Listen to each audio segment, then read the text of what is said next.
Hello बच्चों, first year.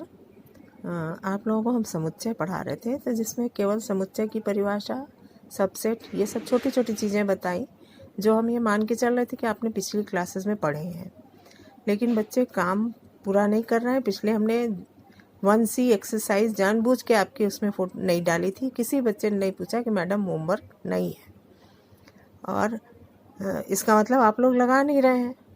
अब हम फिर नेक्स्ट दूसरी एक्सरसाइज शुरू करते हैं। समुच्चय हम आपको आगे संक्रियाएं पढ़ानी है, जो कि थोड़ा सा समझना आपके लिए बहुत ज़रूरी है। तो उसको हम मिलने पर करेंगे, जब स्कूल खुलेगा तब करेंगे।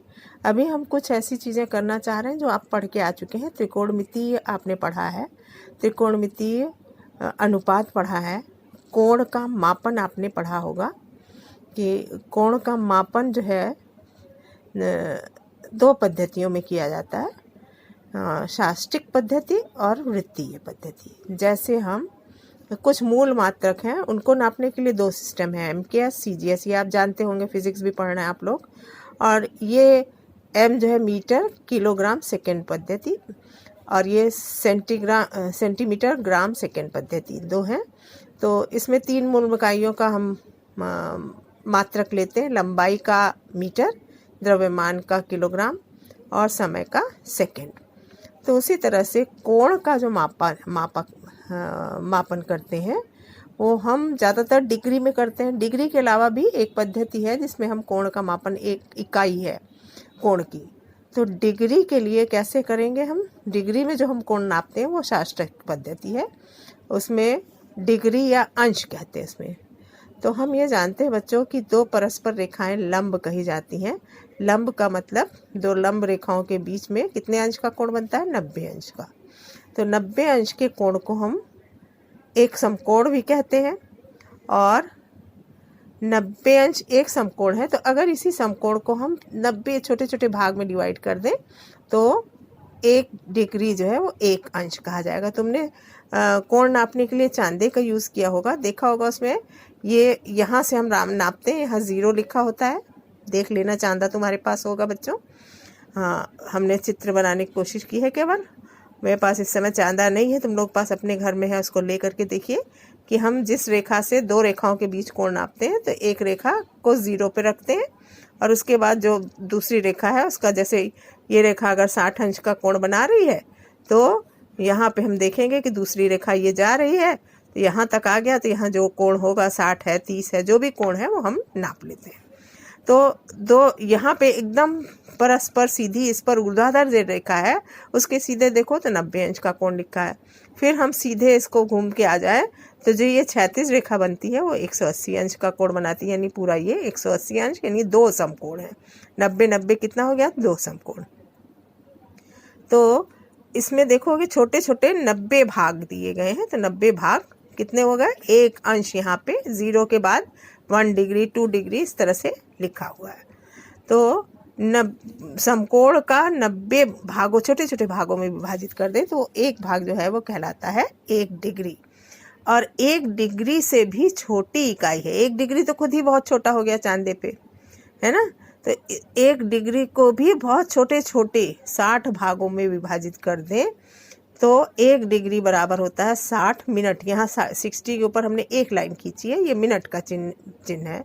1 डिग्री में 60 विभाग कर दें तो वो 60, 1 डिग्री बराबर 60 मिनट के होता है। और 1 मिनट के भी फिर छोटे छोटे विभाग कर दें तो वो 60 सेकेंड्स कहलाता है। ये पद्धति डिग्री, मिनट, सेकेंड में जो हम कोण नापते हैं वो क्या कहलाती है? शास्त्रीय पद्धति कहलाती है। दूसरे बच्चों देखा होगा वृत्तीय पद्धति, ये पढ़ा है आपने ने शायद। इसमें इकाई कोण की क्या होती है? रेडियन। और देखो कोण में हमने दो यहाँ सर्किल खींचे, एक छोटा सर्किल, एक बड़ा सर्किल। इस बड़े सर्किल का ये चाप कहलाता है। किसी भी वृत्त का कटा हुआ भाग ये चाप कहलाता है। ये चाप AB है, ये चाप CD है। इस चाप द्वारा केंद्र पे जो कोण बन रहा है वो थीटा है। CD द्वारा, AB द्वारा भी कोण थीटा बन रहा है। यानी दोनों चाप की लंबाई तो फर्क है, लेकिन कोण इनका समान बन रहा है। तो इसमें चाप, कोण और त्रिज्या में एक संबंध है।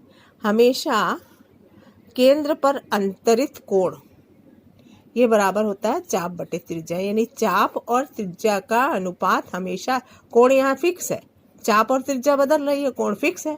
इसका मतलब चाप और त्रिज्या का अनुपात क्या कहलाता है, स्थिर है, वो कोण कहलाता है। ठीक है, ए बी अपॉन ओ ए, ओ ए जो है ए बी चाप की त्रिज्या है वो ज़्यादा है, तो ओ ए भी बड़ा है, चाप भी बड़ा है, तो इसका अनुपात और इसका अनुपात बराबर होगा। और हम ये देखें कि वृत्त में पूरा ये चक्कर अगर घुमा लें तो कितने अंश का कोण बनेगा, 360 अंश कहलाएगा। ये पूरा परिक्रामी रेखा घुमा करके कितने अंश का कोण बनाएगी, 360 अंश का कोण। तो चाप कितना बनेगा, पूरे वृत्त की परिधि के बराबर, और वृत्त की परिधि होती है 2 पाई आर, और त्रिज्या उसकी, मान लें इस वृत्त की त्रिज्या अगर आर है तो चाप बटे त्रिज्या 2 पाई आर अपॉन आर बराबर कितना हो गया, 360 डिग्री। तो आर आर कट गया, 2 pi is equal to 60 degree, या pi is equal to 180 degree, या 2 समकोण भी लिख सकती हो। पाई में जो कोण नापते हैं उसको हम रेडियन कहेंगे, तो पाई रेडियन बराबर है 2 समकोण। तो एक रेडियन क्या हो जाएगा, एक एक नियम से पाई से भाग देंगे, 2 अपॉन पाई समकोण, 2 समकोण 180 डिग्री अपॉन पाई। तो 1 degree is equal to pi radian upon 180, या 1 radian is equal to pi upon 180 upon pi. ये 2 संबंध है। हमें रेडियन को डिग्री में बदलने के लिए और डिग्री को रेडियन में बदलने के लिए एक क्वेश्चन है एग्जाम्पल में कि पाई रेडियन अपॉन 12, यानी पाई बाई 12 रेडियन को अंश में बदलना है। 1 रेडियन बराबर है 180 अपॉन पाई।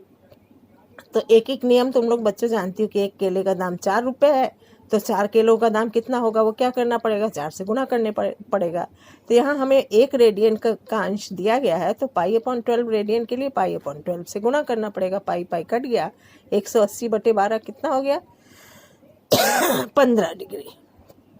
तो ये 15 डिग्री हुआ। शायद तुम लोगों ने इस तरह के क्वेश्चन किए होंगे रेडियन को लेकिन इस तरह के नहीं किए होंगे। जैसे इसमें दिया गया है 40 डिग्री 20 मिनट को रेडियन में बदलना। ये पूरा डिग्री में भी नहीं है, ये मिनट में भी दिया गया है। तो पहले हम मिनट को डिग्री में बदलेंगे और पूरे कोण को केवल डिग्री में व्यक्त करेंगे। तो इतना 40 डिग्री तो है ही है, इस 20 मिनट को हम डिग्री में बदलेंगे। तो 20 बटे 20 1 मिनट में 1 बटे 60 डिग्री होता है। तो 20 मिनट में 20 गुणे 1 बटे 60 कर देंगे, तो 20 बटे 60 का मतलब 1 बटे 3 डिग्री हो गया। तो 40 डिग्री प्लस 1 बटे 3 डिग्री, 40 डिग्री प्लस 1 बटे 3 डिग्री जोड़ो तो ये 121 बटे 3 डिग्री हुआ। 121 बटे 3 डिग्री को हमें रेडियन में बदलना है। 1 degree is equal to pi upon 180 radian. फिर एक एक नियम लगा देंगे, तो 121 बटे 3 degree equal to pi upon 180 into 121 बटे 3। तो ये 121 पाई बटे 540 रेडियन में ये कोण हो गया। इस कोण का मान 121 बटे 30 डिग्री बराबर 121 पाई बटे 540 रेडियन, ये इसका मान हुआ। एक क्वेश्चन और है कि एक घड़ी में मिनट की सुई 1.5 सेंटीमीटर लंबी। घड़ी भी हमारी जो है वो वृत्ताकार रहती है। तो वृत्त की त्रिज्या, हमारे घड़ी की सुई की लंबाई क्या हो गई, वृत्त की त्रिज्या वो 1.5 सेंटीमीटर है। इसकी नोक 40 मिनट में कितनी दूर जाएगी। तो 40 मिनट में जो चाप तय होगा वो कितना होगा, वो हमें बताना है। मान ले घड़ी की सुई ये 12 पे है। घड़ी में देखो, तुम ये देखोगी तो 12, 1, 2, 3, 4, 5, 6 कुल 12 भागों में डिवाइड है 360 डिग्री। ये पूरा कोण जो कोण बन रहा है वो 12 भागों में डिवाइड है। एक भाग जब 360